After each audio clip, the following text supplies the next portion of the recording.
wanted to tell and celebrate the story of the English men and women who had fought and died for those liberties we take for granted today, and those liberties that the rest of the world looks at us with envy. The Tudors seems to get done to death on television, doesn't it? And when we see sort of Victorian England, he's sort of done to death on TV. The Stuarts haven't been covered as much as the Tudors, and yet politically, it's sort of the birth of the power of Parliament. Popular history has kind of got stuck with this view of the Merry Monarch.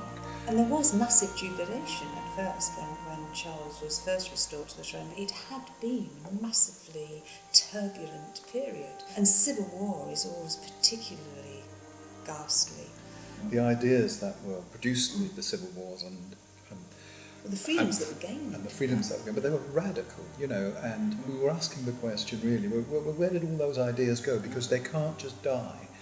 And in fact, they're all around us today in the liberties that we take for granted, in terms of freedom of speech and freedom of religious tolerance and sovereign parliament, constitutional monarchy. Those relatively modest things were contained in the Bill of Rights. We're sort of 90 years, 100 years pre-American Revolution, where the seeds of dissent and the dissatisfaction from colonists to the English crown, the birth of that. Those radical ideas, partly where they went was they crossed the Atlantic, and the fight was taken up there. It took another 100 years, but they got their revolution, and they got a huge democracy.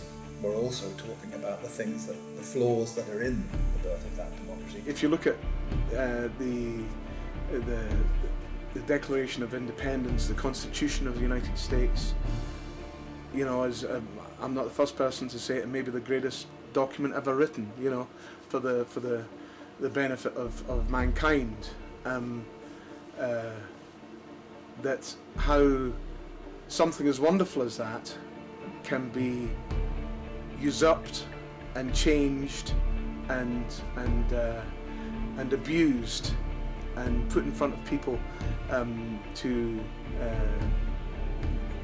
make them believe in things they shouldn't believe. You really see how the American dream was had been brutalized from the very beginning and had such solid foundations to build upon. I've always been very interested in the Founding Fathers, which is that bit later than this. This is the very genesis of where all that started. But even he, Gough says at the time, the next generation are the people who are going to have to fight for true democracy and independence from the English king. Most people don't ask for very much. They want a few basics and to be able to get on with their lives. That doesn't change. If you give them that, then you can get away with almost any amount of control over them. And I think the same is happening today. We're always engaging the gears of history as accurately as we can. But as you know, it's a mixture of real people and fiction.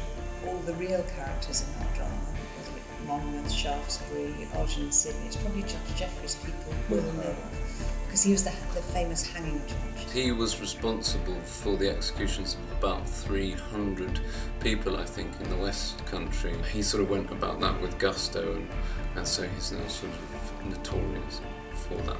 It's not an untold story because there are historians out there telling it, but in terms of our popular understanding of what we're telling our children, it's an unknown story. And what Martine, Brant and I have been trying to do in both of these shows, Devil's War and The New Worlds, is tell this untold story.